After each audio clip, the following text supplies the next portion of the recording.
தாழ்த்துகிறோம் ஆண்டவரே. தொடர்ந்து எங்க கூட பேசுங்கப்பா. மீட்பர் நாமத்தில் பிதாவே, ஆமென் ஆமென். ஏசாயா தீர்க்கதரிசன புஸ்தகம் 45வது அதிகாரம், 55வது அதிகாரம். ஏசாயா 55வது அதிகாரம், அதனுடைய 3வது வசனத்தை வாசிக்க கேட்கலாம். ஏசாயா 55:3. உங்கள் செவியை சாய்த்து, உங்கள் செவியை சாய்த்து என்னிடத்தில் வாருங்கள், என்னிடத்தில் வாருங்கள், கேளுங்கள், அப்பொழுது உங்கள் ஆத்துமா பிழைக்கும். தாவீதுக்கு அருளின நிச்சயமான கிருபைகளை உங்களுக்கு நித்திய உடன்படிக்கையாக ஏற்படுத்துவேன். கைகளை உயர்த்தி ஆமென் சொல்லுங்க பார்க்கலாம். நேற்று இரவு இதுக்காக, இந்த நாளுக்காக ஜெபிக்கும் போது பரிசுத்த ஆவியானவர் இந்த வார்த்தையை கொண்டு இடைவிட ஆரம்பித்தார். ஏற்கனவே சில மாதங்களுக்கு முன்பதாக இந்த வார்த்தை ஒரு வெள்ளிக்கிழமை ஜெபத்தில் பேசப்பட்டிருக்கிறது என்று நான் நினைக்கிறேன். தாவீதுக்கு அருளின நிச்சயமான கிருபைகளை உங்களுக்கு நித்திய உடன்படிக்கையாக ஏற்படுத்துவேன். கிருபைகள் எல்லாருக்கும் கொடுக்கப்படுகிறது. சவுலுக்கும் கொடுக்கப்பட்டது. ஆண்டவர் நல்லோர் மேலும் தீயோர் மேலும் மழையை வர்ஷிக்க பண்ணுகிறார். கிருபைகள் என்பது எல்லாருக்கும். காரணம், அவர் நல்லவராய் இருக்கிறார். காரணம், அவர் எல்லாருக்காக இந்த பூமியில வந்தார். காரணம், அவர் எல்லாருக்காக கிரயம் சிந்தினார். இந்த கிருபைக்கு கொடுக்கப்பட்ட கிரயம்தான் இயேசு கிறிஸ்து சிலுவையிலே சிந்தின ரத்தம். பழைய ஏற்பாட்டில் கிறிஸ்து வெளிப்படுவதற்கு முன்னதாக இஸ்ரவேலர்கள் மாத்திரம் அனுபவித்துக் கொண்டிருந்த நன்மைகள் கிறிஸ்து வந்த பிறகு நானும் நீங்களும் அனுபவிக்கிறோம்னா, அந்த கிருபைக்கு பின்னாக செலுத்தப்பட்ட கிரயம் என்பது அவ்வளவு பெருசா இருந்ததுனால, அதனாலதான் ஏசாயா 49வது அதிகாரத்தில் இயேசு கிறிஸ்துவை குறித்த தீர்க்க தரிசன வார்த்தை அதில் இப்படி சொல்லப்பட்டிருக்கிறது. 6வது வசனத்தில், யாக்கோபின் கோத்திரங்களை எழுப்பவும் இஸ்ரவேலில் காக்கப்பட்டவர்களை திருப்பவும் நீர் எனக்கு தாசனா இருப்பது அவர்களுக்காக மாத்திரம் நீங்க போறது. அது ரொம்ப, ஏன்னா நீங்க போறதே பெரிய விஷயம். இந்த ஒரு சின்ன கூட்டத்துக்காக மாத்திரம் இருப்பது அது ரொம்ப சின்னதா இருக்குது. நீர் பூமியின் கடையாந்திரமும் பூமியின் கடைசி பரியந்தமும் என்னுடைய ரட்சிப்பா இருக்கும்படிக்கு உம்மை ஜாதிகளுக்கு ஒளியாக வைப்பேன். கைகளை உயர்த்தி ஆமென் சொல்லுங்க பார்க்கலாம். பாருங்க, ஒவ்வொரு தீர்க்கதரிசிகள் அனுப்பப்பட்டது ஒவ்வொரு கூட்டத்துக்காக இருந்தது. இப்ப மோசே அனுப்பப்பட்டது இஸ்ரவேலருக்காக மட்டும். ஆனா இயேசு கிறிஸ்து அனுப்பப்பட்டது ஒரு குறிப்பிட்ட யூதருக்காகவோ அல்லது இஸ்ரவேலருக்காக, அப்படி ஒரு குறிப்பிட்ட கூட்டத்திற்காக அல்ல. இந்த பூமியில மனுக்குலம் முழுவதற்குமாய் அனுப்பப்பட்டு இந்த பூமியில இறங்கி வந்த ஒரே ஒருவரே உண்டு. அவர்தான் நம் ஆண்டவராகிய இயேசு கிறிஸ்து. அவர் கொடுத்த கிரயம் இன்னைக்கு நாம கிருபையாய் அனுபவித்துக் கொண்டிருக்கிறோம். ஆனால் இந்த கிருபையில நிச்சயமான கிருபை என்பது என்னவென்றால், சங்கீதம் 18:50 சொல்லப்பட்டிருக்கிறது, கர்த்தர் தாவீதுக்கும் அவன் சந்ததிக்கும் சதா காலமும் கிருபை செய்கிறார். இதுதான் சதா காலமும் கிருபை. செஞ்சுட்டே இருப்பார். யாரும் அவருக்கு சொல்ல தேவையில்லை. அந்த கிருபை செஞ்சுட்டே இருப்பார் சதா காலம். அது ஆண்டவர் ஃபிக்ஸ் பண்ணிட்டார், செட் பண்ணிட்டார். இந்த தாவீதுக்கும் குடும்பத்துக்கும் கிருபை என்ன வந்தாலும் என்ன ஆனாலும் கொடுத்துட்டே இருக்கணும். என்ன வந்தாலும் என்ன ஆனாலும். அடுத்து ஆண்டவர் தாவீது கிட்ட நாத்தான் தீர்க்கதரிசியை கொண்டு பேசும்போது சொல்லுவார், உன் பிள்ளைங்க தப்பு பண்ணா நான் தண்டிப்பேன், ஆனால் சவுலை விட்டும் அவன் குடும்பத்தை விட்டும் நான் கிருபையை விளக்குறது போல அவன் பிள்ளைகளை விட்டு நான் கிருபையை விளக்க மாட்டேன். நிச்சயமான கிருபை என்பது எனக்கு டெய்லி வேண்டியது கிடைச்சிட்டே இருக்கும். அந்த கிருபை. ரெண்டாவது, அது என்னை விட்டு விலகாது. மலைகள் விலகினாலும் பர்வதங்கள் நிலை பெயர்ந்தாலும் என் கிருபை உன்னை விட்டு விலகாதிருக்கும் என்று உன்மேல் மனதுருகுகிற கர்த்தர் சொல்லுகிறார். இந்த நாளில் இந்த வாக்குத்தத்தத்தை தான் நாம் சுதந்திரிக்க வேண்டும். ஒரு ஒரு ஒரு ஒரு ஒரு மனிதன் அல்லது ஒரு தேவ பிள்ளை ஒரு நம்பிக்கையோடு ஓட்டத்தை முடிக்கணும்னா என்ன நிச்சயம் இருக்கணும் தெரியுமா? என்ன ஆனாலும் என் பிள்ளைக்கு கிருபை குறையாம கிடைச்சிட்டு, இதுதாங்க தேவை. நான் எவ்வளவு நல்லவனா இருந்தாலும் எனக்கு கிருபை இல்லைன்னா என்னால் வாழ முடியாது. என்னைக்குமே இதை மறந்துடாதீங்க. யோனத்தான மாதிரி ஒரு நல்லவனை பார்க்க முடியுமா? சவுலை விட தாவீதுக்கு மேல யாரு கோபமா இருக்கணும்னா யோனத்தான். ஏன்னா அந்த ஸ்தானத்துல தான் யார் வரா? தாவீது வரான். ஆனா அவ்வளவு நேசிக்கிறான், அவ்வளவு உண்மை, நல்ல ஒரு பர்சன் யோனத்தான். ஆமென். ஆனா அவனுடைய முடிவு ரொம்ப வேதனையான முடிவு. ஒரு நாள் தான் இதை தியானிச்சிட்டு இருக்கும்போது, ஆண்டவரே சவுல் ஓகே ஆண்டவரே, அவன் பொல்லாத ஆவி பிடிச்சவன், பொல்லாத மனுஷன், வார்த்தையை புறக்கணித்தவன், உங்களுக்கு பிரியமில்லாத காரியத்தெல்லாம் கடைசியில் செஞ்சவன், அவனுக்கு இப்படி ஒரு வழியில் ஒரு முடிவு. ஆனால் யோனத்தான் அப்போதான் ஆண்டவர் கிருபையுடைய வேல்யூ எனக்கு காண்பித்து கொடுத்தார். பாருப்பா, நீ என்ன நினைச்சிட்டு இருக்க? நீ நல்லவனா இருந்து உன் நீதியை வச்சு நிக்கலான்னு பாக்குறியா? நாம் நிர்மூலமாகாது இருப்பது கிருபை. யாரும் இதை மறந்துடக்கூடாது. இவ்வளவு பணம் இருந்தா வாழ்ந்துருவோம். பணம் எல்லாவற்றுக்கும் உதவுங்க. ஆனா அது நமக்கு ஆசீர்வாதமா இருக்கணும்னா கிருபை வேணும். அது இருந்துன்னா இது இருந்துன்னா அப்படி. அதனாலதான் தாவீதுக்கு பலன் எப்போ வந்துச்சுன்னா, நான் கிருபை விளக்க மாட்டேன்னு சொல்றாரு பாருங்க. அப்பதான் அவனுக்கு பலனே வருது. தேவ பிள்ளைகளே, இந்த நிச்சயமான கிருபைய நாம் எல்லாருமே கிருபை பெற்றவர்கள். அதனாலதான் வந்திருக்கிறோம். சங்கீதம் 5 என்ன சொல்லப்பட்டிருக்கிறது? நானோ உமது மிகுந்த கிருபையினால் உம்முடைய ஆலயத்துக்குள் பிரவேசித்து. இப்ப கிருபை இல்லாம யாருக்கும் வர முடியாது. கிருபை இல்லாம யாருக்கும் தேவ சமூகத்தில் அமர முடியாது. எல்லா இடத்துக்கும் எப்பவும் போலாங்க. கல்யாண வீட்டுக்கு போகணும்னா போகலாம், பர்த்டே வீட்டுக்கு போகலாம், எங்க நம்ம தீர்மானிச்சுட்டு போயிடலாம். சர்ச்சுக்கு அப்படி வர முடியாது. கிருபை இல்லைன்னா வர முடியாது. அது நீங்க ஏன் வரல? அது நான் வரல. கிருபை இல்லைன்னா வர முடியாது. இன்னைக்கு வந்திருக்கிறோம்னா கிருபை கொண்டு வந்தது. இதை என்னைக்கு நானும் சரி நீங்களும் சரி, கிருபை இல்லைன்னா முடியாது. கிருபை இல்லைன்னா முடியாது. இல்லைன்னா நம்ம பலவீனம்லாம் நம்மளை வந்து சுருட்டி அதில் இரு, உன்னை யார் வீட்டிலேருந்து எழும்ப சொன்னா? கிருபையில் தான் நிற்கிறோம், கிருபையில் தான் வாழ்கிறோம். அந்த கிருபைன்னு உன்னை எடுத்துட்டா நம்மளை எப்போ எடுப்பாங்கன்னு தெரியாது. உங்க கிருபை இல்லாம வாழ முடியாதையா, உங்க கிருபை இல்லாம வாழ முடியாதப்பா, வாழ தெரியாதப்பா. ஆமென். முடியாதப்பா வாழ. நல்ல கவனமா கேளுங்க. ஏன் தாவீதுக்கு இப்படி நிச்சயமான கிருபையை கொடுக்கிறார்னா, தாவீதை குறித்து ஒரு வார்த்தை வேதத்தில் சொல்லப்பட்டிருக்கிறது. அப்போஸ்தலர் 13வது அதிகாரம் 22வது வசனத்துல இப்படி சொல்லப்பட்டிருக்கிறது. அவர் அவனை தள்ளி தாவீதை அவர்களுக்கு ராஜாவாக ஏற்படுத்தி ஈசாயின் குமாரனாகிய தாவீதை என் இருதயத்துக்கு ஏற்றவனாக கண்டேன். என் இருதயத்துக்கு ஏற்றவனாக கண்டேன். A man after my own heart. இந்த வார்த்தை ஆண்டவர் கொஞ்சம் தியானிக்க வச்சார்.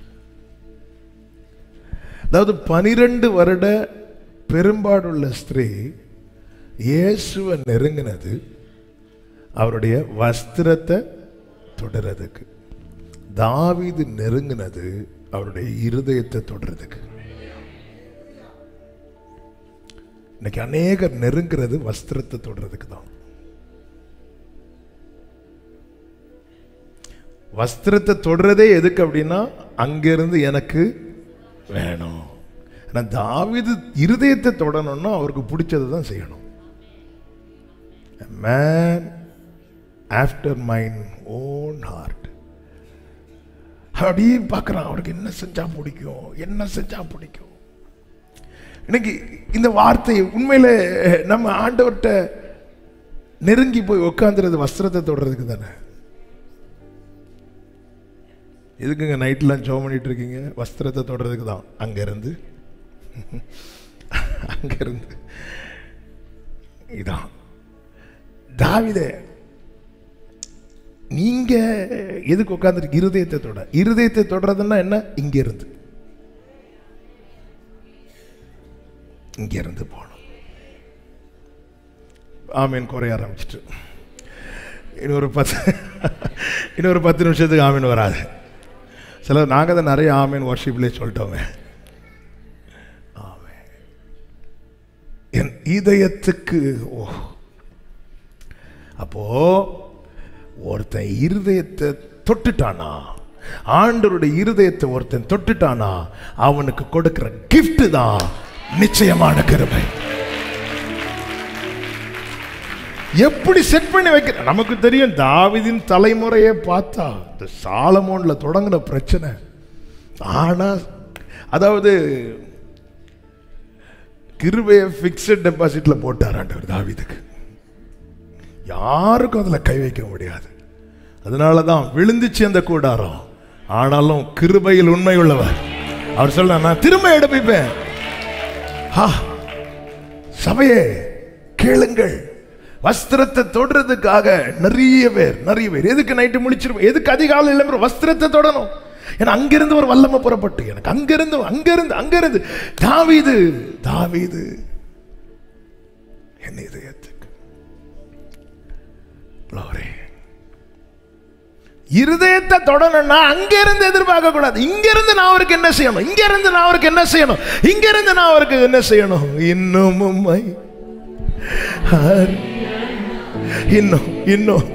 இன்னும் ஆண்டவர் சொல்லுவார்ல, அவன் என்னிடத்தில் வாஞ்சையா இருக்கிறபடியா என் இருதயத்தை தொடரான்பா. அவன் என்னிடத்தில் வாஞ்சையா ஆமென். என்கிட்ட இருந்து அங்கிருந்து என்ன நிறைய தொட்டுச்சுப்பா, இங்கிருந்து ஏதாவது உங்களை தொட்டுச்சு ஆண்டவரேன்னு கேட்க தோணுது. இப்போ தோணிட்டு இருக்கு. ஏன் கேட்க மாட்டோம்னா அங்க இருந்து இல்லைன்னு தான் பதில் வரும். நமக்கு நல்லாவே தெரிஞ்சதுனால எதுக்கு கேட்டு, ஏன்னா ஆன்சர் நமக்கு தெரியும். சும்மா கிருபையை எல்லாருக்கும் கொடுக்கிறாருங்க. ஆனா ஒருத்தனுக்கு நிச்சயமான கிருபையை கொடுக்கிறாருன்னா நீங்க அவருடைய ஹார்ட்டை டச் பண்ணிட்டீங்கன்னா, டச் பண்ணணும், இருதயத்தை தொட்டு அப்படி நீங்க இருக்கிற இடம் விஷயம் கிடையாது. அவன் இருந்தது காடு. அரண்மனையில் இருந்தவன் அவருடைய இருதயத்தை குத்துனான். காட்டில் இருந்தவன் அவருடைய இருதயத்தை தொட்டான். ஆண்டவரே உம் சமூகம் கூடியிருந்து சத்தியத்தை உணவாக்கின, உம் வசனம் தியானம் செய்து வார்த்தையால் வாழ்கிறே வாழ்வே வாழ்த்துகிறே. பிரியமானவர்களே, தாவீதுடைய விருப்பம் என்ன? சங்கீதம் 48 சொல்லப்பட்டிருக்கிறது, உமக்கு பிரியமானதை செய்ய விரும்புகிறேன். தாவீதுடைய ஜெபம் என்ன? சங்கீதம் 143:10, உமக்கு பிரியமானதை செய்ய எனக்கு கற்றுத்தாரும். உமக்கு பிரியமானதை செய்ய எனக்கு கற்றுத்தார். விருப்பமும் ஜெபமும் அதுதான். அவனுடைய விருப்பமும் ஜெபமும் எதுவோ அதுதான் நம்முடைய செய்கை. என் விருப்பத்தை நான் ஜெபமாய் நான் என் என்னுடைய பர்சனல் பிரேயர்ல என்னில் எழும்புகிற ஜெபம் தான் என்னுடைய விருப்பம். கூட்டத்தில் நிறைய பேசுவோம், இந்தியாவுக்கு எழுப்புதலை தாரும் எல்லாம் நம்ம ஜெபம். ஆனால் பர்சனல் ஜெபத்தில் நான் ஒரு ஜெபம் பண்ணுறேன் தெரியுமா, அழுதுட்டு ஜெபம் பண்ணுறது. அதான் என் விருப்பம். தாவீதுடைய விருப்பமும் ஜெபமும் ஒன்று தான். உமக்கு பிரியமானது என் இருதயத்துக்கு ஏற்றவனாக கண்டேன், அவன் என் சித்தத்தின்படியெல்லாம் செய்வான். என்ன செஞ்சா அவருக்கு பிடிக்கும் இப்படியே ஒருத்தர் நினைச்சிட்டு இருக்கிறான் தெரியுமா, அவன் தான் தாவீது. தாவீது எல்லாத்திலும் பெர்ஃபெக்டான்னு கேட்டா இல்ல. ஆனா தாவீதனுடைய இருதய துடிப்பும் இருதய ஏக்கமும் இருதய வாஞ்சியும் சங்கீதம் 63:1 சொல்லப்பட்டிருக்கிறது, என் ஆத்துமா உம்மேல் தாகமா இருக்கிறது, என் மாம்சமானது உம்மை வாஞ்சிக்கிறது. தாகம், வாஞ்சை. என் கொஞ்சம் டிலே கம்மி பண்ணி தம்பி. என் ஆத்துமாவு மேல் தாகமா இருக்கிறது, என் மாம்சம் உம்மை வாஞ்சிக்குது. இப்படியே உம்முடைய பரிசுத்த ஸ்தலத்தில் உம்மை பார்க்க ஆசையா இருந்து. என்ன ஆசைங்க? A man after mine own heart. எல்லாரும் ஜனக்கூட்டம் அவரை நெருக்கின, எல்லாரையும் வஸ்திரத்தை தொட விரும்பும் போது ஒருத்தர் மட்டும் வந்து என் இருதயத்தை தொடராம்பா. அதனால அவனுக்கு நீங்க என்ன கிஃப்ட் ஆண்டவரை கொடுக்க போறீங்க? அவனுக்கு நான் கொடுக்க போகிற கிஃப்ட் தான் கிருபைய செட் பண்ணி வைக்க போறேன். தலைமுறை தலைமுறையா செட் பண்ணி வைக்க போறேன். தலைமுறை தலைமுறையா என்ன ஆனாலும் இந்த கிருபை அவனுக்கும் அவன் சந்ததிக்கும் கிடைத்து கொண்டே இருக்கும். அதனாலதான் யூதாவே யூதாவே யூதாவே, ஏன்னா யூதா கோத்திரம்ல, அந்த கிருபை ஆண்டவர் தலைமுறை தலைமுறையா இனி அதை யாருக்கும் தொடக்கூடாது, தொட முடியாது என்பதின் அடையாளமாக அதே கோத்திரத்தில் என் ஆண்டவராக இயேசு கிறிஸ்து. நல்லா புரிஞ்சுக்கோங்க, வார்த்தை வந்து கிறிஸ்து வந்து உறுதிப்படுத்துவார். ஆமேன். அப்போஸ்தலர் மார்க்கு 16 கடைசியில் சொல்லப்பட்டிருக்கிறது அல்லவா, அப்போஸ்தலர்களே கூட கிரியை நடப்பித்து அடையாளங்களினாலே வசனத்தை, அவர் சிங்காசனத்தில் போய் உட்கார்ந்து இருக்கிறார், ஆனாலும் அவர் என்ன செய்கிறார்னா அவர்களுடனே கூட கிரியை நடப்பித்து. இந்த நாளில் என்னை கேட்டுக்கொண்டிருக்கிற ஒவ்வொருவருக்கும் சொல்லுகிறேன், நம்ம ஓட்ட முடிகிறதுக்குள்ள நம்ம தலைமுறைக்கு மேலே இந்த கிருபை வந்து செட் ஆயிரணும். அதுக்கு நான் எப்படி ஓடணும் தெரியுமா?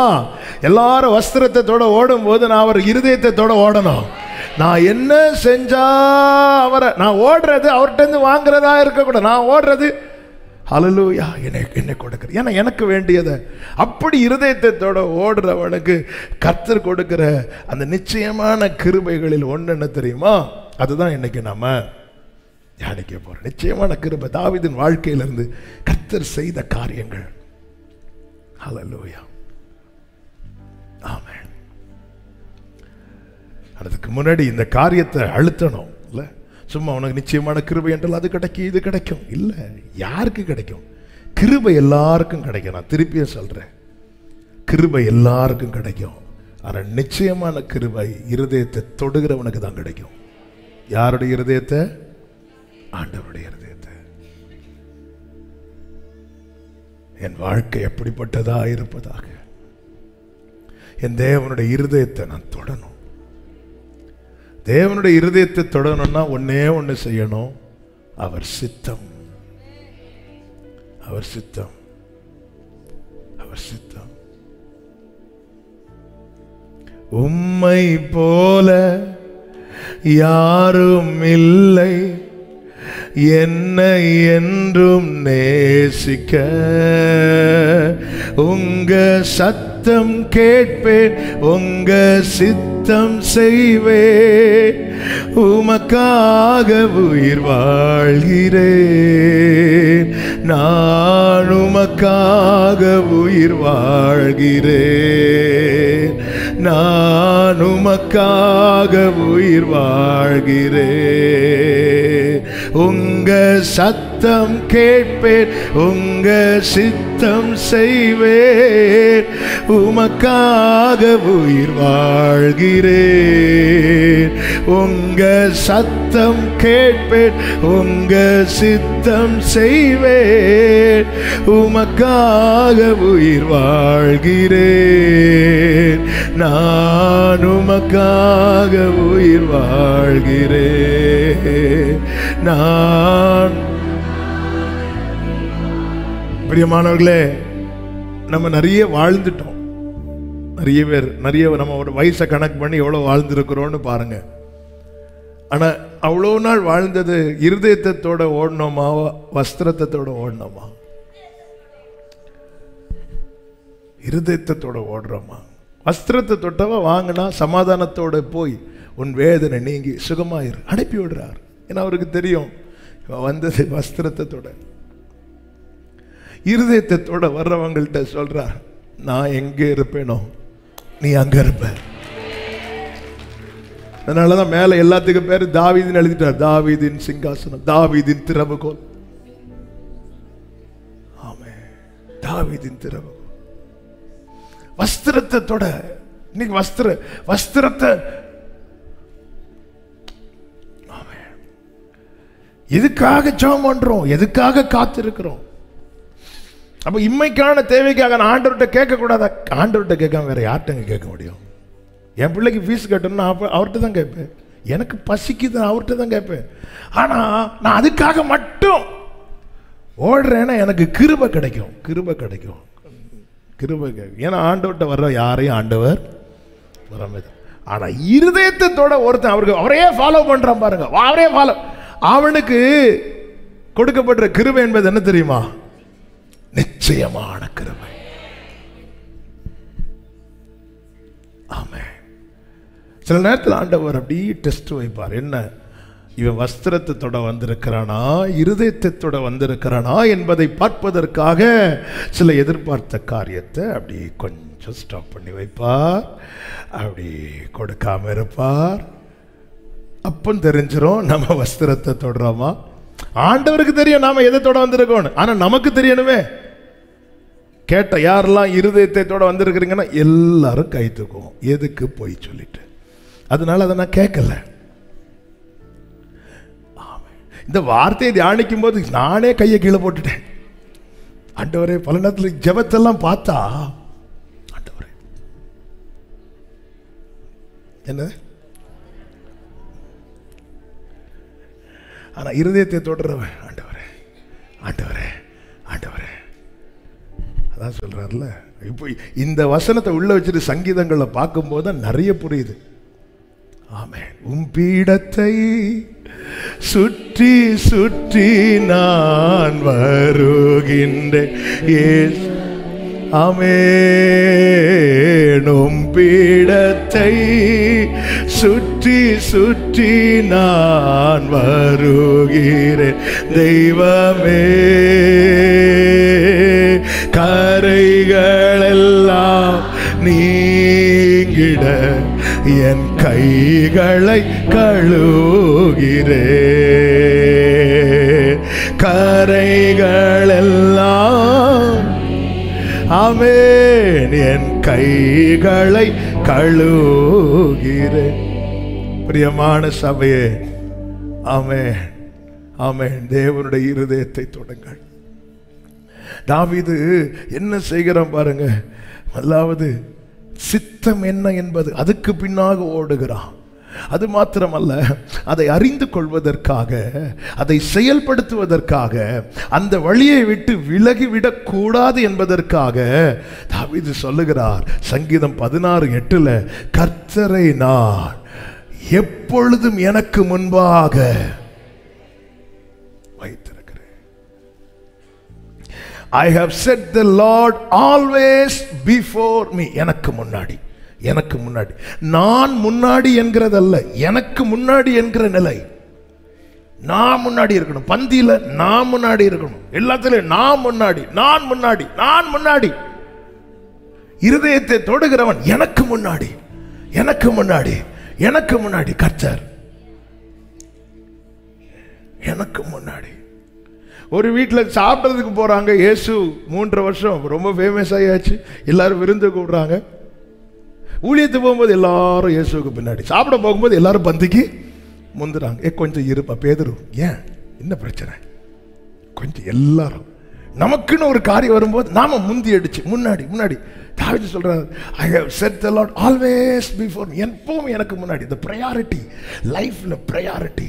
தாவீதுக்கு குடும்பம் உண்டு, மனைவி உண்டு, பிள்ளைங்க உண்டு, அதுக்கு நல்ல பொறுப்பு உண்டு, எல்லாம் இருக்கு. பட் ப்ரையாரிட்டி, அந்த முக்கியத்துவம் கர்த்தருக்கு, அவனுக்கு தேவன் கொடுக்கிற கிருபை தான் நிச்சயமான கிருபை. அதான் தாவீது ஜெபம் பண்ணுகிறார், ஆண்டவரே உமது அடியானின் வீடு உமக்கு முன்பாய் இருக்கும்படிக்கு, ஆண்டவரே எப்படி நான் உங்களை எப்படி என் முன்னாடி வச்சுட்டு நான் உங்க முன்னாடி இருக்கிறானோ அதே போல என் குடும்பம் இருக்கணும். இது ஒன்னே ஒன்று நான் கேட்கிறேன் ஆண்டவரே, இது ஒன்னே ஒன்று நான் கேட்கிறேன். ஏன்னா கர்த்தருக்கு முக்கியத்துவம் கொடுக்கிறவனுடைய வாழ்க்கை எப்படி இருக்கும் என்பதை அவன் ருசித்தறிந்தான். அதனாலதான் சொல்ற, கர்த்தர் நல்லவர் என்பதை டேஸ்ட் பண்ணி அறிகிறார், ருசித்தறிந்தான். ருசித்தறிந்ததுனால சொல்றான், ஆண்டவரே இப்படி என் பிள்ளைங்க அறியணும் ஆண்டவரே. லைஃப்ல உங்களுக்கு ப்ரையாரிட்டி, உங்களுக்கு முக்கியத்துவம். இப்படிப்பட்ட தாவீதுக்கு தேவன் என்ன செய்கிறார்னா நிச்சயமான கிருபையை கொடுத்தார். ஆமென். இன்று முதல் நம்முடைய தேடல் வஸ்திரத்தை தொடுவதற்காக மாத்திரம் இல்லாமல் இருதயத்தை தொடுவதாகவே இருப்பதாக. ஆமென். வஸ்திரத்தை தொடுவது என்பது அங்கிருந்து எனக்கு என்ன கிடைக்கும், அங்கிருந்து எனக்கு என்ன கிடைக்கும். இருதயத்தை தொடுவது என்பது நான் என்ன செய்ய சித்தமாயிருக்கிறேன். உம்மை போல யாரும் இல்லை என்னை என்றும் நேசிக்க, உம்மை போல யாரும் இல்லை என்னை என்றும் நேசிக்க. உங்க சத்தம் கேட்பேன், உங்க சித்தம் செய்வேன், உமக்காக உயிர் வாழ்கிறேன். உந்தன் சத்தம் கேட்பேன், உந்தன் சித்தம் செய்வேன், ஆமென், உமக்காக உயிர் வாழ்கிறேன். நான் உமக்காக உயிர் வாழ்கிறேன், நான் உமக்காக உயிர் வாழ்கிறேன். அந்த நிச்சயமான கிருபையினாலே தாவீது பெற்றுக்கொண்ட காரியங்கள் ஒரு சிலதை மட்டும் சொல்லிவிட்டு நான் செபிக்க விரும்புகிறேன். முதலாவது, அவனுக்கு எல்லா நிலையிலும் தயை கிடைத்தது. தயை கிடைத்தது. அந்த தயவினால தான் தாவீது சொல்லுகிறார் 30வது சங்கீதத்தில் 7வது வசனத்தில், கர்த்தாவே உம்முடைய தயவினால் நீரன் பர்வதத்தை திடமாய் நிற்க பண்ணியிருந்தீர்.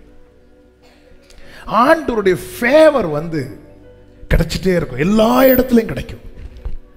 தாவீதுக்கு கொடுக்கப்பட்ட நிச்சயமான கிருபை என்பது என்ன, ஒரு இடத்துல மட்டும் இல்லை, எல்லா இடத்துலையும் ஆண்டவருடைய ஃபேவர் தாவீதுக்கு கிடைச்சிட்டே இருக்கும். சாலமோன் வந்திருக்கிறார், ஈசாயை தேடி வந்திருக்கிறார். எவ்வளோ பெரிய ஃபங்க்ஷன் அது, எவ்வளோ பெரிய காரியம் அது. ஆனால் அந்த இடத்துல தாவீதுக்காக பேசுறதுக்கு ஒரு நபர் கூட இல்லை. அப்பா பேசல, 7 சகோதரர்கள் இருக்கிறாங்க. ஒரு அளவு அப்பா எவ்வளோ பெரிய ஒரு ஃபங்க்ஷன் வீட்டில் நடக்குது, யாருக்கும் கிடைக்காத பாக்கியம். எவ்வளோ சாமுவேல் தீர்க்கதரிசி ஒரு தேவதூதன் வந்தது மாதிரி கனம் பண்ணுவாங்க. அவர் வாராருனாலே பயந்துருப்பாங்க, என்ன நியூஸ் கொண்டு வாராருன்னு தெரியலன்னு. அப்போதான் அவர் சமாதானம் சொல்லிட்டு விருந்து பண்ண சொல்லுவார். எல்லாம் பயந்து நிற்கிறாங்க. அப்போ ஒரு சகோதரனாவது, அப்பா தம்பியை கூட்டிட்டு வந்துடுறேன்ப்பா, கேட்கல. தாவீதுக்குன்னு பேசுறதுக்கு வீட்டில் யாரும் கிடையாது. ஆனால் அவன் எந்த மனிதனுக்கு முன்பதாக அத்தனை பேர் எழுந்து நின்றார்களோ அந்த மனிதனை வச்சு தாவீதை கூப்பிட வைக்கிறார். ஆமென். சாமுவேலை வச்சு தாவீதை பேச வைக்கிறார், தாவீதை குறித்து பேச வைக்கிறார். அவன் வராம நான் சாப்பிட மாட்டேன். நமக்கு தெரியும், தாவீது வந்ததும் கர்த்தர் சாமுவேல்கிட்ட சொல்றார், அவன் தான் எழும்புட்டார். இது ஒரு ஞாயிற்றுக்கிழமை ஆராதனையில் சொன்னேன். இப்போ தாவீது வரார், மேய்ப்பனுடைய வஸ்திரத்தையும் போட்டுட்டு, கையில் ஒரு தடியை வச்சுட்டு, இடுப்பில் ஒரு கவனையும் கட்டிட்டு, எதுக்கு என்னை கூப்பிட்டுட்டாங்க? யூஸ்வலாக வீட்டிலேருந்து எனக்கு ஃபோனே வராது. இன்னைக்கு ஃபோன் வந்திருக்கு, ஏதாவது ஆயிட்டோம் வீட்டில். வந்துட்டு இருக்கும்போது சாமுவேல்கிட்ட கர்த்தர் சொல்லுகிறார், எழும்பு எழும்பு எழும்பு. யாருக்கு முன்னாடி யார் எழும்புறது? சாமுவேல் வந்தபோது அத்தனை பேர் எழுந்தார்கள். இப்ப சாமுவேல் தாவீது வர வெயிட் பண்ணிட்டு உக்காந்துட்டு இருக்கிறார். எல்லாரும் கூட உக்காந்துட்டு இருக்கிறாங்க. ஈசாய் உக்காந்து இருக்கிறார், சகோதரர்கள் உக்காந்து இருக்கிறாங்க. தாவீது வருகிறான், கிருபை பெற்றவன் வருகிறான், அபிஷேகம் பெற்றவன் வருகிறான், அழைக்கப்பட்டவன் வருகிறான். ஆமென், ஆமென், ஆமென், ஆமென். உள்ள என்றானதோ சாமுவேல்ட்ட கர்த்தர் சொன்ன முதல் வார்த்தை, எழும்பு, எழும்பு, எழும்பு. காட்ஸ் ஃபேவர் என்பது உம்முடைய காருண்யம் என்னை பெரியவனாக்கும். இப்ப சாமுவேல் எழும்புறார். சாமுவேல் எழுந்தா ஈசாய்க்கு உட்கார முடியுமா? ஈசாயை எழும்புறார். ஈசாய் எழும்புனா எல்லாம் யாருக்கு முன்னாடி இவங்க எழும்புறாங்கன்னு பார்த்தா, யார் இந்த இடத்துல இருக்கக்கூடாதுன்னு நினைச்சாங்க அவங்களுக்கு முன்னாடி தாவீதுக்காக சாமுவேலை பேச வைக்கிறார். அரண்மனைக்குள்ள தாவீதை குறித்து தாவீதின் சகோதரர்கள் அங்கதான் ஒர்க் பண்றாங்க, ஆனா பேசல. அவர்களுக்கு தெரியாதாங்க இவன் நல்ல ஃபைட் பண்ணுவான், நல்ல யுத்த வீரன். வீட்டில் இருக்கிறவங்களுக்கு தெரியாதா என்ன? அங்க ஒரு பெரிய பிரச்சனை ஓடிட்டு இருக்குது. நல்ல இன்ஸ்ட்ருமெண்ட் வாசிக்கிறது தெரியுமா தெரியாதா? தெரியும். ஒருத்தன் பேசல. அவன் உள்ள வந்துடக்கூடாது, அவன் உள்ள வந்துடக்கூடாது. ஆனா தாவீது காட்டுல அவன் வேலையை அவன் செஞ்சுட்டே இருக்கிறான். கர்த்தரை நான் எக்காலத்திலும் ஸ்தோத்தரிப்பேன். அவர் துதி, அவன் வேலையை செஞ்சுட்டே இருக்கிறான். உன்னை தெரியாத, உனக்கு தெரியாத ஆட்களை வச்சு அவர் பேச வைப்பார். இப்போ ஒரு வேலைக்காரன் வந்து சொல்லுகிறான், அங்க ஒருத்தர் இருக்கிறான், வாசிப்பதில் தேறினவன், அவன் யுத்த வீரன், கர்த்தர் அவன் கூட இருக்கிறார். அல்லேலூயா, அல்லேலூயா. அறிமுகமானவர்கள் அறிமுகப்படுத்த தயங்கும் போது அறிமுகம் இல்லாதவர்களை கொண்டு நமக்கு ஒரு அறிமுகத்தை தருகிறவர் ஆண்டவருடைய ஃபேவர். எல்லாத்துக்கும் மேல அரண்மனை சவுல் குடும்பமே தாவீதுக்கு விரோதமாய் ஃபைட் பண்ணிச்சுன்னு தான் இருக்கு. தாவீது சவுலின் குடும்பத்துக்கும் தாவீதுக்கும் நெடுநாள். ஆனா அந்த குடும்பத்தில் தாவீதுக்காக நிற்கவும் தாவீதுக்காக பேசவும் ஒரு யோனத்தானை கர்த்தர் வைத்திருந்தார் தெரியுமா? இதுதாங்க நிச்சயமான கிருபை. எல்லா இடத்திலையும் எல்லா வாசல்கள் அடைக்கப்பட்டாலும் ஒரு டோர் ஓப்பனாகவே இருக்கும். அதுதான் கிருபை பெற்றவனுடைய வாழ்க்கை. ஒரு டோர் ஓப்பனாகவே இருக்கும், ஒரு டோர் ஓப்பனாகவே இருக்கும். ஆமென். கிருபை பெற்றவனே, கிருபை பெற்றவளே நீ வாழ்க. ஹல்லேலூயா. அந்த ஃபேவர் கிடைச்சிட்டே இருக்கும். அது மாத்திரமல்ல, வேதம் சொல்லுகிறது, தாவீதே சொல்லுகிறார் 25வது சங்கீதம் 16வது வசனத்துல, நான் தனித்தவனும் சிறுமைப்பட்டவனுமா இருக்கிறேன். நான் தனித்தவனா இருக்கிறேன். ஆண்டவருடைய ஃபேவர் பாருங்க. 1 நாளாகமம் 12வது அதிகாரம் 22, 23 வசனங்களிலே சொல்லப்பட்டிருக்கிறது. வாசியுங்கள். அக்காலத்திலே நாளுக்கு நாள் தாவீதுக்கு உதவி செய்யும் மனுஷர் அவனிடத்தில் வந்து, கைகளை உயர்த்தி ஆமென் சொல்லுங்க பார்க்கலாம். சேர்ந்தபடியால் அவர்கள் தேவ சேனையை போல சத்தமாமேன் சொல்லுங்க பார்க்கலாம். ஆண்டவருடைய நிச்சயமான கிருபை என்ன தெரியுமா? உன்னை என்ன பர்பஸுக்கா ஏற்படுத்தினாரோ உனக்கு ஹெல்ப் பண்ணும்படிக்கு கர்த்தர் ஆட்களை கொண்டு வருவார், கர்த்தர் நபர்களை கொண்டு வந்து இணைப்பார்.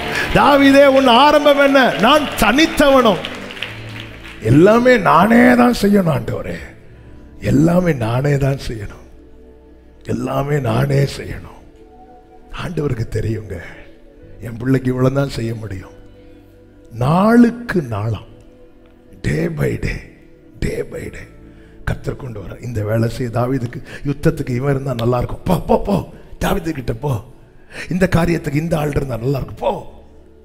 கர்த்தர் ரட்சிக்கப்படுகிறவர்களை சபையில் சேர்க்கிறவர் மாத்திரமல்ல, அபிஷேகம் பண்ணப்பட்டவனுடைய கைகளை தாங்குவதற்காக ஆரோனையும் ஊரையும் கொண்டு வந்து விடுகிறவர். அதனாலதான் நம்ம ஆண்டவர்கிட்ட ரிக்வெஸ்ட் வைக்கக்கூடாது, ஆண்டவர் இவங்களை தாங்க, அவங்களை எடுத்துருங்க, வைக்கக்கூடாது. அது அவர் டிபார்ட்மெண்ட். இயேசு கிறிஸ்து 12 பேரை தெரிந்தெடுப்பதற்கு முன்பதாக அவர் செய்த காரியம் என்ன தெரியுமா? ஆமென். லூக்கா 6:12 சொல்லப்பட்டிருக்கிறது, அவர் இரவு முழுவதும் ஜெபம் பண்றாரு. இரவு முழுவதும் ஜெபித்து பொழுது விடிந்த போது 12 பேர். ஆமென். பொழுது விடிந்த பொழுது சீஷர்களை வரவழைத்து, அப்போ ஃபுல் அவர்கிட்ட வைக்கிற, என் கூட யார் இருக்கணும், அவருடைய ஓன் டெசிஷனா இருக்குன்னா யூதாசை தெரிந்தெடுத்திருப்பாரா? பிதாவின் சித்தம் நிறைவேறணும். பிதாவின் சித்தம் அவருக்கு தெரியுங்க, அவருக்கு தெரியுங்க. நம்ம ஒரு சின்ன எல்லைக்குள்ள நாம மட்டும் இருந்தோம். எல்லை பெரிதாகிவிட்டது.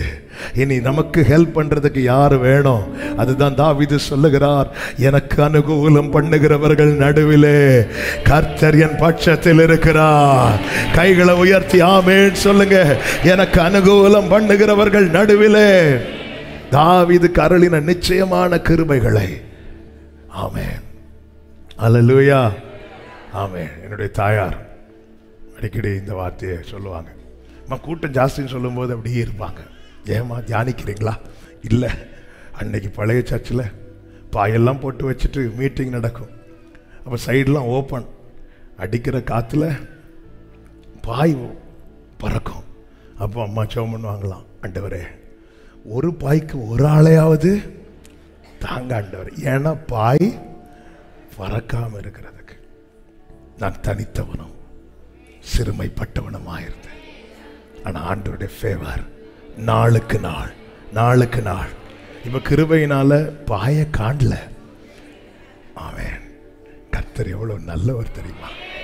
கிருபை இன்னைக்கு இதே நிலையில் வாழ்க்கையில் அல்லது கர்த்தர் உங்களை ஏற்படுத்தின நிலையில் இதை கேட்டுக்கொண்டிருக்கிறீங்கன்னா இயேசுவின் நாமத்தில் உங்களுக்கு இந்த செய்தியை சொல்லுகிறேன். நாம் நோக்கி பார்க்க வேண்டிய ஒரு திசை இருக்கிறது. வானத்தையும் பூமியும் உண்டாக்கின கர்த்தரிடத்திலிருந்து. பர்வதங்களை கூட பார்த்துடாதீங்க.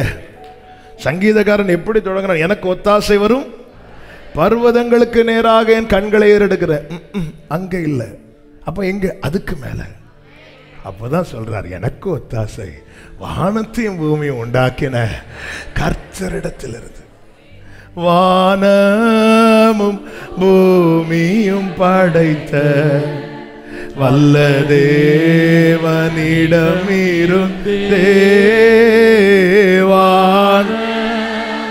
பூமி எண்ணு கடங்கா நன்மைகள் என் கண்கள் ஏறெடுப்பே. எண்ணு கடங்கா நன்மைகள் வருமே என் கண்கள் ஏறெடுப்பே. ஆமென். எனக்கு ஒத்தாசை வரும் பர்வதம் நேராயன் கண்களை ஏறெடுப்பே.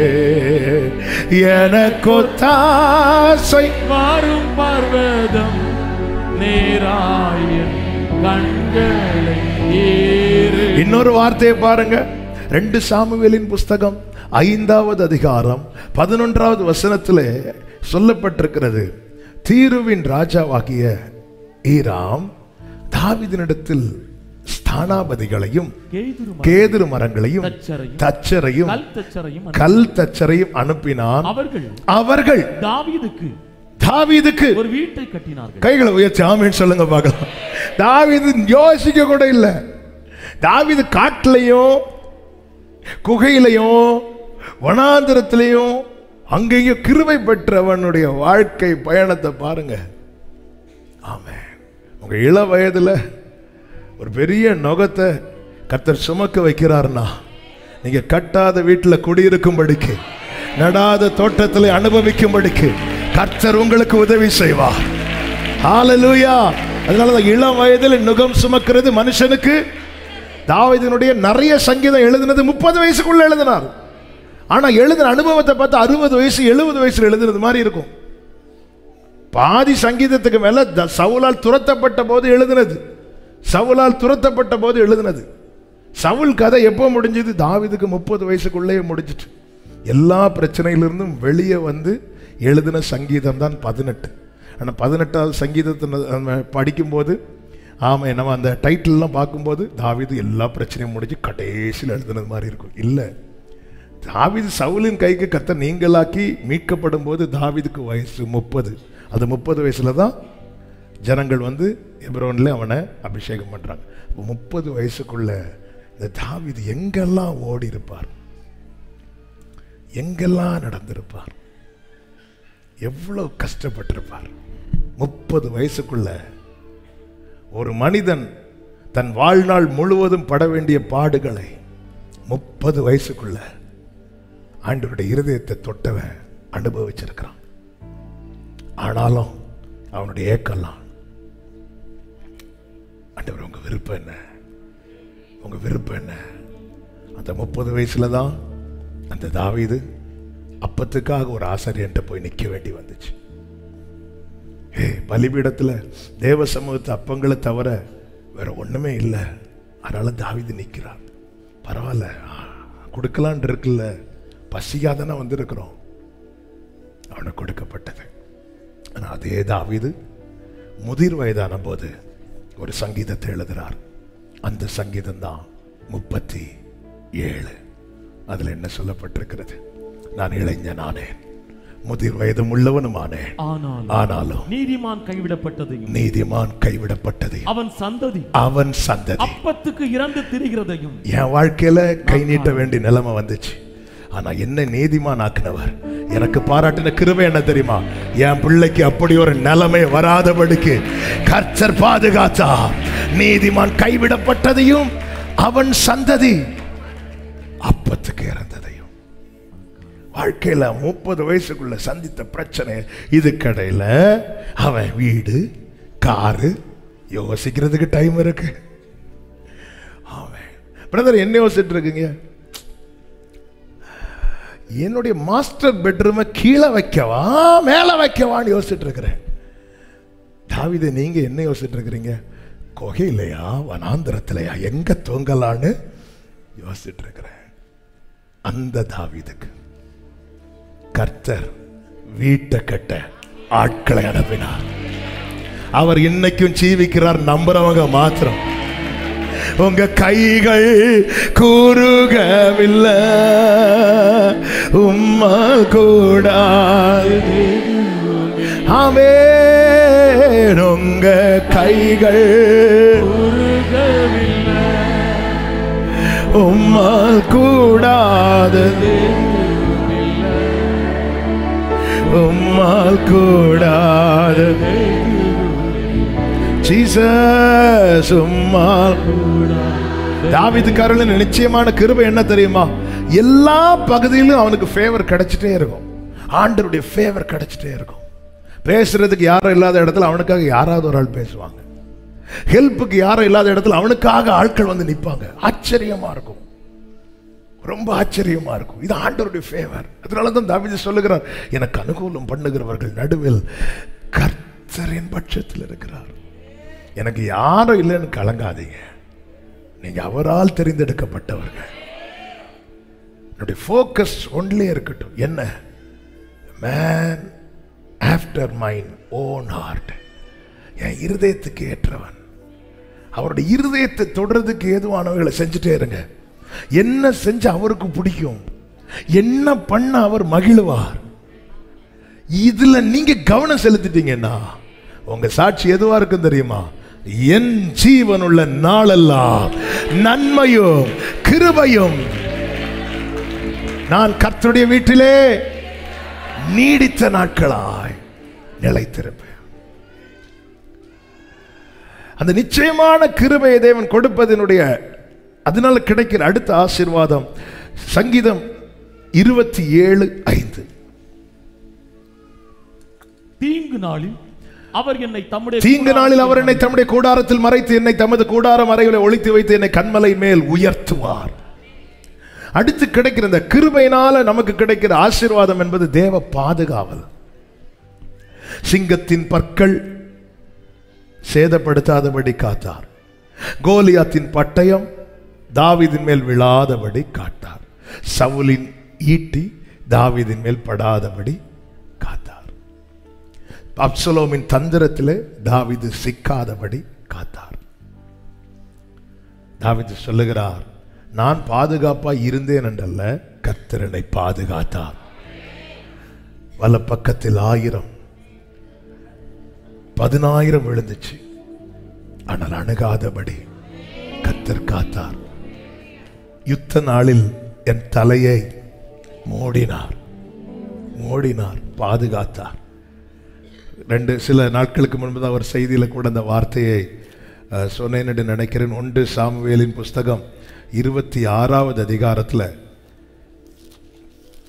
அந்த இடது பக்கத்தில் அந்த வசனம் இருக்கு, எடுத்தா வாசிங்க. 26:12. தாவீது சவுலின் நான் வாசிக்கிறேன். தாவீது சவுலின் தலைமாட்டில் இருந்த ஈட்டியையும் தண்ணீர் செம்பையும் எடுத்துக்கொண்ட பின்பு புறப்பட்டு போனார்கள். அதை ஒருவரும் காணவில்லை, அறியவும் இல்லை, ஒருவரும் விழித்து கொள்ளவும் இல்லை. கர்த்தர் அவர்களுக்கு அயர்ந்த நித்திரையை வருவித்ததினால் அவர்கள் எல்லாரும் ஒரு ஆள் நடமாட்டம் இருக்குனாலே யாராவது ஒரு ஆளாவது கண் திறந்து பாப்பாங்க. பார்த்திருந்தா தாவீது அங்கேயே இருக்க வேண்டியதான். ஆண்டவர் பாருங்க எவ்வளவு பாதுகாக்கிறார். அதான் அந்த மரணத்துக்கும் எனக்கும் ஒரு அடி தூரம் மாத்திரம் இருந்துச்சு. பாதுகாத்தாரே, கைகளை உயர்த்தி அவர் கிருபை என்றும். இந்த வார்த்தையை ரிப்பீட் பண்ணி நன்றி செலுத்துங்க. பாதுகாத்தாரே,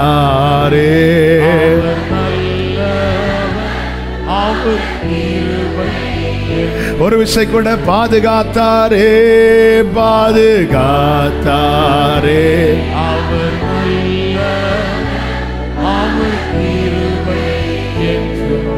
பாதுகாத்தாரே, பாதுகாத்தாரே, அவர்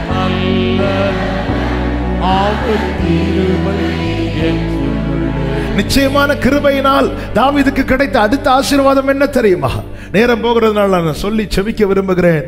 சங்கீதம் 16:7 சொல்லப்பட்டிருக்கிறது, எனக்கு ஆலோசனை தந்த கர்த்தரை துதிப்பேன். ஆலோசனை கிடைக்குது, ஆலோசனை கிடைக்குது.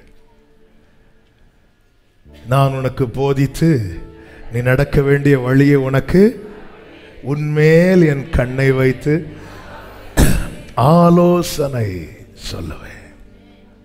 சங்கீதம் 139 அதை அழகாய் தாவீது சொல்லுகிறார். 17-18 வசனங்களிலே தேவனே உமது ஆலோசனைகள் எனக்கு எத்தனை அருமையானவைகள், எத்தனை அருமையானவைகள், அவைகளின் தொகை எவ்வளவு அதிகம். அப்போ இதை எப்படி, அப்போ இதை ஒரு ஆள் சொல்லணும்னா தன் வாழ்க்கையில ஒவ்வொரு காரியத்துக்கும் கர்த்தருடைய ஆலோசனை கேட்டு செய்கிறவனால மட்டும்தான் சொல்ல முடியும். எல்லாத்துக்கும் அவரிடத்துல ஆலோசனை உண்டுங்க. எல்லாத்துக்கும் நம்ம எல்லாத்துக்கும் அவர்கிட்ட கேட்க மாட்டோம். நமக்கு தெரிஞ்சதெல்லாம் செய்கிறோம், நமக்கு தெரியாததை மட்டும் கேட்கிறோம். தெரியாததை கேட்டு சரியா செய்கிறோம், தெரிஞ்சதை கேட்காததுனால தப்பா செய்கிறோம். எரிகோவை பிடிக்கிறதுக்கு என்ன செய்யணும்னு தெரியல, கேட்டு கேட்டு செய்கிறாங்க. ஆயியை பிடிக்கிறதுக்கு என்ன செய்யலான்னு அவங்களுக்கு தெரிஞ்சதுனால கேட்காம போனாங்க. யோசுவாவை எரிகோவுக்கு பிடிக்க நீ ஆயத்தமாகிறது மாதிரி ஆய் பட்டணத்தை பிடிக்கிறதுக்கு ஆயத்தமாக இருக்கும்போது நான் சொல்லியிருப்பேன், போனால் பிரச்சனை ஆயிரும் அங்கே. அப்போ அங்கே பிரச்சனை சால்வ் பண்ணியிருக்கலாம். தாவீது அப்படி இல்லை, ராக்காலங்களில் என் உள்ளிந்திரியங்களில் உணர்த்தும் எனக்கு ஆலோசனை தந்த கர்த்தர். அவருடைய ஆலோசனைகள் எத்தனை அருமையானவைகள், அவைகளின் தொகை எவ்வளவு அதிகம். 18வது வசனத்தில் சொல்லப்பட்டிருக்கிறது, அவைகளை நான் எண்ண போனால் மணலை பார்க்கிலும் அதிகமா. அடுத்த வார்த்தை வாசிங்க. நான் விழிக்கும் போது இன்னும் உம்மண்டையில் இருக்கிறேன். என்ன அதன் அர்த்தம்? அவருடைய ஆலோசனையின்படி யார் நடக்கிறார்களோ அவர்கள் அவர் பக்கத்திலேயே தான் இருக்கிறாங்க, பக்கத்திலேயே தான் இருக்கிறாங்க. நான் என் இஷ்டப்படி எல்லாம் நடந்துட்டு இங்க வந்துட்டு இன்னும் கிட்ட கிட்ட இன்னும் கிட்ட ஆலோசனையின்படி நடக்கிறோம். அந்த ஆலோசனை தேவன் நமக்கு பாராட்டுற கிருபை. நான் விழிக்கும் போது இங்க விழித்தாலும் அங்க அவர் பக்கத்துல தான் இருக்கணும். நாளைக்கு இந்த ஓட்டம் முடிந்து நான் விழிக்கும் போது அங்கதான் இருக்கணும். நான் விழிக்கும் போது இன்னும் மண்டையில் இருக்கிறேன். சங்கீதம் 73:24 சொல்லப்பட்டிருக்கிறது, உம்முடைய ஆலோசனையின்படி நீர் என்னை நடத்தி முடிவிலே. யார் மேல அந்த நிச்சயமான கிருபை வச்சிருக்கிற எல்லாத்துக்குமே அவர் ஆலோசனை கொடுத்துட்டே இருப்பார். ஆலோசனை இந்த வேதத்தை தாவீது கவுன்சிலர் அப்படிங்கிறார், என்னுடைய ஆலோசனைக்காரரா இருக்கிறது அப்படிங்கிறார் 119 சங்கீதத்தில். அப்போ ஏதாவது ஒரு ஆலோசனை வேணும்னா அவர் பைபிளில் தான் எடுத்து பார்ப்பார். நம்ம வாக்கு தத்துவத்துக்காக மட்டும் திறக்கிறோம், அவர் அப்படி கிடையாது. ஆலோசனை என்ன சொல்றார் ஆண்டவர், என்ன சொல்றார் ஆண்டவர், என்ன சொல்றாரு. ஆமென். ஒரு விஷயம், உடன்படிக்கை பெட்டிய ரதத்தில் வச்சு கொண்டு வரார், கர்த்தர் கோபப்பட்டார். உடனே போய் உட்காந்துருந்து ஆலோசனை, என்ன ஆலோசனை? ஓ, உடன்படிக்கை பெட்டிய லேவியர் சுமந்துட்டு வரணும்ல. ஆமென். வழியில் அங்கே எதையுமே எங்கேயுமே நிற்கக்கூடாது. அப்போதான் பார்க்குறார், ஐயோ தப்பு பண்ணிட்டோமே. அதுக்கப்புறம் அவருடைய ஆலோசனைப்படி செய்கிறார். க்ளோரி, மகிமை. ஆமென். இந்த ஆலோசனை வேணும் ஆண்டவர். ஆலோசனை இல்லாத இடத்துல ஜனங்க விழுந்துருவாங்க. தாவீது இன்னைக்கு விழாம இருக்க காரணம் அவருடைய ஆலோசனை. மகிமையில போறது வரைக்கும் விழக்கூடாது. நம்ம எடுத்து வைக்கிற லாஸ்ட் ஸ்டெப்ல கூட விழத்தள்ள நினைப்போம். யூதாஸ் இயேசுவோடு இணைந்த ஆரம்பத்துல எல்லாம் விழுந்தது, லாஸ்ட்ல இன்னும் கொஞ்சம் அந்த ஒரு நைட்டு மட்டும் யூதாஸ் கூட உட்கார்ந்து இருப்பான்னா யூதாஸ் சரித்திரமே வேற. நம்ம இவ்வளோ நான் எத்தனை வருஷம் ஆண்டவருக்காக வாழ்ந்துட்டேன், இனி பாவம் செய்யாது, அது வாலிபர்கள்ட்ட போய் சொல்லு. இல்லை, யோவான் தன் முதிர் வயதில் எழுதினது தான் நிருபம். அந்த நிருபத்தில் சொல்லுகிறார், நம்மில் பாவம் இல்லை என்போமானால் நம்மை நாமே வஞ்சி. நம்ம என்னென்ன பார்க்குறோம், இந்த 10 கற்பனைகளை மட்டும் பார்க்குறோம். எதனால் அதில் விபச்சாரம் செய்யாதிருப்பாயாக, கொலை செய்யாதிருப்பாயாக, அப்படி பார்க்குறோம். அதெல்லாம் கரெக்டாக ஃபாலோ பண்ணணும். ஆனால் கூட இருக்கிறோன்னு நேசிக்க மாட்டோம். அப்போவே கொலை செஞ்சிட்டோன்னு அர்த்தம். ஆமென். அப்போவே கொலை செஞ்சிட்டோம், எல்லாம் நேசிக்க மாட்டோம். அந்த கூட பார்த்து ஒரு ஒரு ஸ்மைலாவது பண்ண முடியுதா? அதுக்கு பைசா கொடுக்கண்டால. பார்த்துட்டு ஒரு சில சிரிக்க பார்த்துருக்கீங்களா? சில இந்த செல்ஃபிக்கு ஃபோட்டோ எடுப்பாங்க, ஒரு சைடோட போகும், அப்படி அப்படி வச்சுட்டு போகும்போது ஏன் இவங்கள பார்த்து சிரிச்சோம். சிலரை பார்த்து நம்ம சிரிச்சா பண்ணதையும் பண்ணிட்டு வந்து சிரிக்கிறத பாரு. நீங்க சிரிங்க. எங்க அப்பா அடிக்கடி சொல்லுவாங்க, இந்த சிரிக்கிற கிருபை ஒரே ஒரு உயிரினத்துக்கு தான் கர்த்தர் கொடுத்திருக்கிறார். யாருக்கு? சில பக்கத்தில் கேட்கலாம், யாருக்கு? நமக்கு தாங்க கொடுத்திருக்கிறாரு. நல்ல சிரிங்க, சந்தோஷமாயிருங்க எப்பொழுதும். சிலர் அந்த பாட்டை கூட உயர்வானாலும் நல்ல ஹாப்பியா சந்தோஷமா. ஆமே, ஆண்டவருடைய ஆலோசனையில நடக்கணும். எனக்கு அதுக்கு என் கூட ஆண்டவர் பேசுறதை ஸ்டாப் பண்ணிட்டாருனாலே கிருபை அவுட்டுன்னு அர்த்தம். அதனால தான் கடைசியில் வேற வழி இல்லாமல் சவுல் குறி கேட்குறவங்க கிட்ட போகிறான், குறி கேட்குறவங்க கிட்ட போகிறான். ஆனால் நீங்கள் சரித்திரம் படிச்சிங்கன்னா தெரியும், பைபிளில் அவன் தான் முதல்ல குறி கேட்குறவங்கள தேசத்தை விட்டு துரத்தணும். ஏன்னா ஆரம்பத்தில் சாமுவேல் மூலம் அவனுக்கு வார்த்தை வந்துட்டே இருந்துச்சு. ஆனால் இப்போ வார்த்தை ஸ்டாப் ஆயிட்டு, கிருபை ஸ்டாப் ஆயிட்டுனா வேர்டு ஸ்டாப் ஆயிரும், வேர்டு ஸ்டாப் ஆயிரும், ரேமா ஸ்டாப் ஆயிரும்.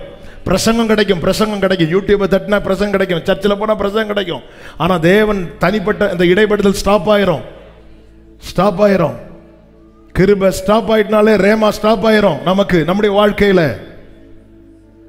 அவைகளின் தொகை எனக்கு நான் விழிக்கும் போது இன்னும் மண்டையில நம்முடைய ஓட்டத்தில் லாஸ்ட் ஸ்டெப் எடுத்து வைக்கிறோம் தெரியுமா?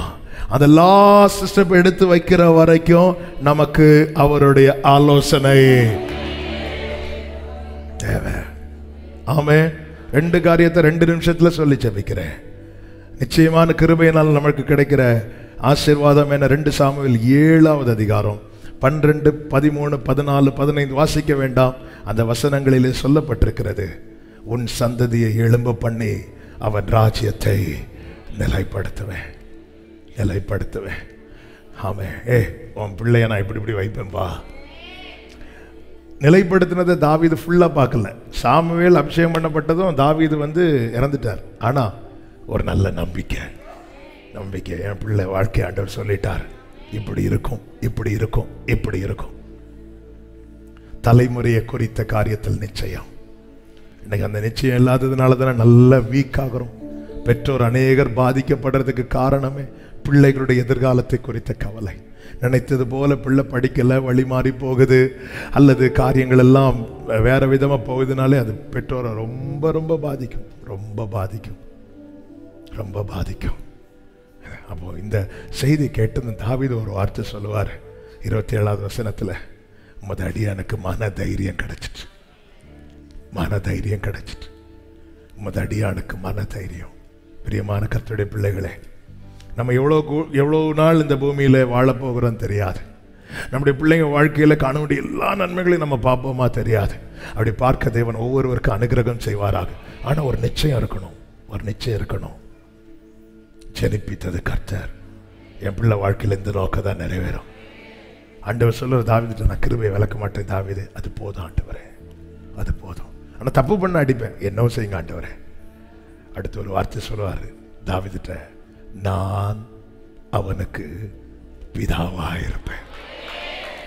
அதன் அர்த்தம் என்ன? தாவீதே, நாளைக்கு நீ இல்லாமல் போனாலும் உன் பிள்ளைய நான் திக்கற்றவனா விட மாட்டேன். நான் அவனுக்கு ஆண்டவரே, இந்த பாக்கியம் பெற நான் என்ன செஞ்சேன்? நீ என்ன பார்த்து என் பிதான்னு சொன்ன. தாவீதை குறித்து கர்த்தர் என்ன சொல்லுகிறார்? அவன் என்னை நோக்கி என் பிதா என்பான். தாவீது, நான் உனக்கு சொல்றேன் பாரு, நான் உன் பிள்ளைக்கு அப்பாவா இருப்பேன். தாவீது சொல்றார், மன தைரியம் கிடைச்சிட்டு, மன தைரியம் கிடைத்தது. தலைமுறைகளுடைய காரியத்தை குறித்த நிச்சயம். கடைசியாக அப்போஸ்தலர் 13:36, கர்த்தர் அந்த நிறைவான நிச்சயமான கிருபைகளை கொடுப்பதனால் கிடைக்கிற அடுத்த பாக்கியம் என்ன தெரியுமா? தாவீது தன் காலத்திலே தேவனுடைய சித்தத்தின்படி அவருக்கு ஊழியம் செய்த பின்பு நித்திரை அடைந்து, ஆமென் சொல்லுங்க பார்க்கலாம். தாவீதின் ஓட்டம் பாதியில முடியல. என்னென்ன இந்த பூமியிலே செய்ய வேண்டும் என்று கர்த்தர் அவன் வாழ்க்கையில நிர்ணயித்தாரோ அது செய்து முடித்த பின்பு, ஆண்டவர் எவ்வளவு நாள் இந்த பூமியில வாழ வச்சிருக்கிறீங்கன்னு தெரியல. ஆனா நான் ஓட்டத்தை முடிக்கும் போது சொல்லணும், ஓட்டத்தை முடித்தேன், செய்து முடித்த பின்பு, செய்து முடித்த பின்பு. ஆமென். செய்து முடித்த பின்பு ஒரு ஓட்டத்தை கர்த்தர் வச்சிருக்கிறார். அந்த ஓட்டத்தில் எடுத்து வைக்க வேண்டிய லாஸ்ட் ஸ்டெப் எடுத்து வைக்கணும். அதுதாங்க ஒரு நிறைவு, அதுதான் நிறைவு. அதுக்கப்புறம் தான் நித்திரை. சொல்லுங்க, நிறைவுக்கு பின்னே நித்திரை, நிறைவுக்கு பின்னே நித்திரை. அதுவரை கர்த்தர் பாதுகாப்பாராக, கர்த்தர் நடத்துவாராக. கர்த்தர் நிச்சயமான கிருபைகளை ஒவ்வொருவருக்கு தந்து அப்படியே ஓட்டத்தை நிறைவோடு ஓடி முடிக்க கர்த்தர் அனுகிரகம் செய்வாராக. கைகளை உயர்த்தி ஆமென் சொல்லுங்க பார்க்கலாம். இப்ப எல்லாரும் எழுந்து நிற்கலாமா? ஒரு 5 நிமிடத்தில் நம்ம செபித்து முடிக்க போகிறோம். ஹல்லேலூயா, ஹல்லேலூயா. ஒரே ஒரு ஜெபத்தை பாடலாக வைத்து, ஆமென், உமக்கு பிரியமானதை செய்ய எனக்கு கற்றுத்தாரும் தேவனே. அவனுக்கு தான் ஆண்டவர் நிச்சயமான கிருபையை கொடுத்தீங்க. அதுதான் ஏசாயா 55:3 சொல்லப்பட்டிருக்கிறது. உங்கள் செவியை சாய்த்து கொண்டு என்னிடத்தில் வாருங்கள், கேளுங்கள், தாவீது கருளின நிச்சயமான கிருபைகளை உங்களுக்கு நித்திய உடன்படிக்கையாக. ஏற்கனவே இந்த வார்த்தையை சொல்லி இருந்தாலும் அதை சொல்லி ஜெபிக்கிறேன். செவியை சாய்த்துட்டு என்கிட்ட வாங்கன்னா, நீ வந்துட்டு கேட்கணுமா கேட்கண்டாமான்னு டிசைட் பண்ணக்கூடாதான். நீ வரும்போதே அவர் என்ன சொன்னாலும் கேட்கணும் டிசைட் பண்ணிட்டு வரணுமா. அதான் நீங்க செவியை சாய்த்து அவர் என்ன சொல்றாரு பாப்போம். இயேசு கிறிஸ்து தம் சொந்த ஊர்ல அவருடைய பிரசங்கத்தினுடைய முதல் பகுதியை கேட்டு ஜனங்கள் நற்சாட்சி கொடுத்தார்கள். 2வது பகுதியை கேட்டு ஜனங்கள் ஆலயத்தை விட்டு தள்ளி விட்டார்கள். இப்படி இருக்கக்கூடாது. வரும்போதே செவியை சாய்த்துனா அவர் என்ன சொன்னாலும் நான் செய்யணும், என்ன சொன்னாலும் நான் செய்யணும். அவருடைய நுகம் லகுவானது, அவருடைய நுகம் இன்னைக்கு பாரமாய் நம்ம தோல்ல இருக்கிற நுகம் அவர் ஏற்றினது கிடையாது, நாம் ஏற்றி வைத்தது. அவருடைய நுகம் லகுவானது, அவருடைய நுகம் லகுவானது. அர்ப்பணிப்போடு உமக்கு பிரியமானதை செய்ய எனக்கு கற்று தாரும் தெய்வமே.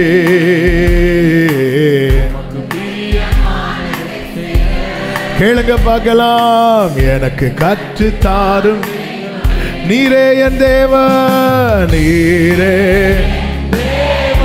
நல்ல பரிசுத்த நல்ல பரிசுத்த ஆவியானவர் செம்மையான வழியிலே க்ளோரி, செம்மையான வழியிலே சொல்லுங்க. நீரே என் தேவன், நீரே நல்ல பரிசுத்த நல்ல பரிசுத்த ஆமென் செம்மையான வழியிலே வேணும்பா, செம்மையான வழியிலே. மேகஸ்தம்பமே மேகஸ்தம்பமே அக்கினி ஸ்தம்பமே தேற்றும் தெய்வமே துணையாளரே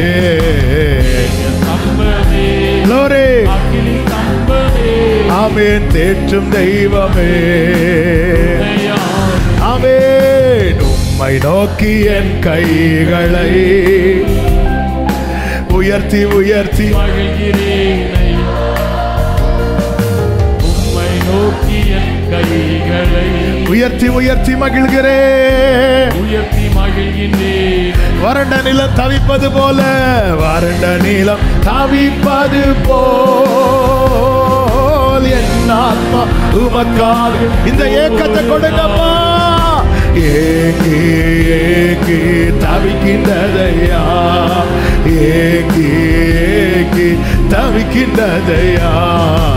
எனது ஏக்கமே, எனது பிரியமே, எனது பாசமே, எனது ஆசையே. எனது ஏக்கம், எனது பிரியம், எனது பாசம், எனது ஆசை நீராக வேண்டும் ஆண்டவரே. ஆமென். உமது அன்பை, உமது அன்பை அதிகாலையில் காண செய்யும் கருணை நேசரே. ஆமென். முடிந்தால் ரெண்டு கைகளை விரித்து உயர்த்தி கண்களை ஏறெடுத்து உம்மையே உம்மையே நம்பியுள்ளே நீர் விரும்பும் உம் நல்ல பாதைகளை தினந்தோறும். ஆமென். ஓ ஜீசஸ், ஓ ரப்பா, ஒரு விசை கூட சொல்லுங்க. உம்மையே நம்பியுள்ளேன், உம்மையே ஆமென். நீ விரும்பும் நல்ல தினந்தோறும் காட்டுங்கம்மா திவ்யநாதனே. அன்பின் சிகரமே, அன்பின் சிகரமே, ஆருயிரே அணைக்கும் தெய்வமே, ஆறுதலே. ஆருயிரே அணைக்கும் தெய்வமே, ஒரு விசை கூட உமக்கு பிரியமானதை செய்ய, உமக்கு பிரியமானதை செய்ய எனக்கு கற்று தாரும் தெய்வமே. உமக்கு பிரியமானதை செய்ய எனக்கு கற்று தாரும். சத்தமா சொல்லுங்க. நீரே என் தேவன், நீரே என் தேவன், உன் நல்ல பரிசுத்த, உன் நல்ல பரிசுத்த செம்மையான வழியிலே, செம்மையான வழியிலே. ஆமென். செம்மையான வழி. ரிப்பீட் பண்ணுங்க. செம்மையான வழியிலே, செம்மையான வழியிலே. உம்முடைய நல்ல ஆவியானவர் எங்களை செம்மையான வழியில் நடத்துவாராக. நல்ல கைகளை தட்டி தேவனுக்கு மகிமை. ஆண்டவர் உமக்கு பிரியமானதை செய்யணும்பா. எவ்வளவு காலம் இந்த பூமியில் நீர் ஓட்டத்தை நியமித்திருக்கிறீரோ, உம்முடைய வஸ்திரத்தை தொடுகிறவனாய் மாத்திரமல்ல, உம்முடைய இருதயத்தை தொடுகிறவனாய். தாவீது எப்படி உம்முடைய இருதயத்துக்கு ஏற்றவனாய் காணப்பட்டாரோ, அப்படியே அப்படியே எங்கள் வாழ்க்கை அமைவதாக.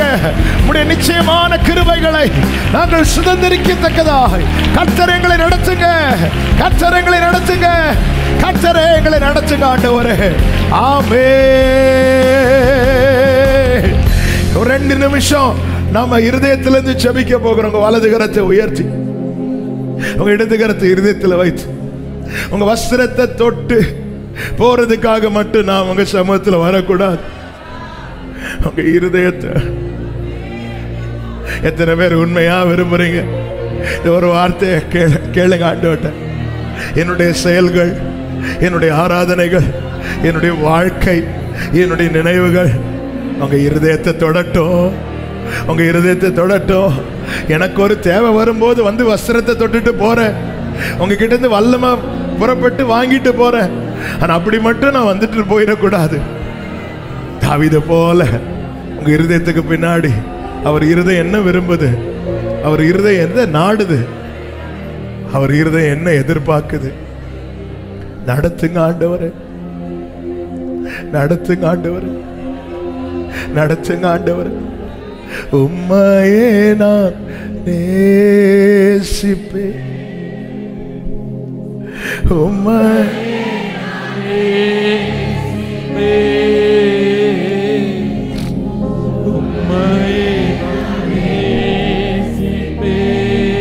நான் பின் திரும்பேனே, நான் பின் திரும்பேனே, உம் பாதத்தில் அமர்ந்து ஆராதிப்பேன், உம் பாதத்தில் சரபலபதுடரபலரதனர உம் வசனம், உம் வசனம் எந்த புயல் வந்து மோதி அசைக்கப்படுவதில்லை, உம் பாதத்தில் அமர்ந்து ஆராதித்து உம் வசனம் தியானி. Jesus name, Jesus name. Sharabala kadara baba shantanala bakadaro mamare அசைக்கப்படுவதில்லை. நல்ல தகப்பனே, இரக்கமுள்ள தேவனே, நன்றி செலுத்துகிறோம். 1ஆம் தேதி முதல் இம்மட்டும் இந்த உபவாச கொடுகை நீர் அதிசயமாய் நடத்தி வந்த நம்முடைய எல்லா கிருபைகளுக்காக நன்றி செலுத்துகிறோம். நீர் நல்லவர், நீர் பெரியவர், நீர் உன்னதர், நீர் உயர்ந்தவர். ஆண்டவரே, உம்முடைய இருதயத்தை தொடும்படியாய் எங்கள் வாழ்க்கையை இருப்பதாக உருவாக்கும். இந்த வார்த்தையை கேட்ட தூரத்திலும் சமீபத்திலும் இருந்து இந்த சத்தத்தை கேட்ட ஒவ்வொருவரும் நிச்சயமான உம்முடைய கிருபைகளை சுதந்திரிக்கிறவர்களாய் கர்த்தர் நிலைநிறுத்தி வாழ்ந்திருக்க செய்யும். ஒவ்வொருவரையும் ஆசீர்வதிங்க. என்னென்ன நோக்கத்தோடு, என்னென்ன தேவைகளோடு, என்னென்ன எதிர்பார்ப்புகளோடு உடைய சமூகத்தில் வந்திருக்கிறார்கள் என்பதை அறிவீர். காரியங்களை வாய்க்க பண்ணி சாட்சியாய் நிறுத்தும், நாமத்தை மகிமைப்படுத்தும். விசேஷமாய் வருகிற வாரத்தில் நடைபெறுகிற அபிஷேக ஆராதனைகளை கர்த்தர் பொறுப்படுத்து. ஆண்டவர், இந்த மேல் வீட்டின் அனுபவத்தை, ஆண்டவர் இந்த சீனாய் மலையின் அனுபவத்தை, ஆண்டவர் அந்த மறுரூப மலையின் அனுபவத்தை நாங்கள் அனுபவிக்கத்தக்கதாய் எங்களை தகுதிப்படுத்தும்படி, பலப்படுத்தும்படி, கிருபை செய்யும்படி ஜெபிக்கிறோம். வல்ல கரத்தில் அர்ப்பணிக்கிறோம். மகிமை எல்லாமும் ஒருவருக்கே செலுத்துகிறோம். இரட்சகர் இயேசு கிறிஸ்துவின் நாமத்தில் பிதாவே, ஆமென். சேர்ந்து சத்தமாய் சொல்லுவோம். என் ஆத்துமாவே கர்த்தரை ஸ்தோத்திரி, முழு உள்ளமே அவருடைய பரிசுத்த நாமத்தை ஸ்தோத்திரி. என் ஆத்துமாவே கர்த்தரை ஸ்தோத்திரி, கர்த்தர் செய்த சகல உபகாரங்களை மறவாதே. ஆமென். நம்முடைய கர்த்தராகிய இயேசு கிறிஸ்துவின் கிருபையும் பிதாவாகிய தேவனுடைய அன்பும் பரிசுத்த ஆவியானவருடைய ஐக்கியமும் சிநேகமும் பாதுகாவலும் நம் அனைவரோடும் எல்லா பரிசுத்தவான்களோடு கூட கர்த்தருடைய வருகை மட்டும் தங்கியிருப்பதாக. ஆமென். ஹalleluya. God bless you. கர்த்தர் உங்களை ஆசீர்வதிப்பாராக. ஆமென்.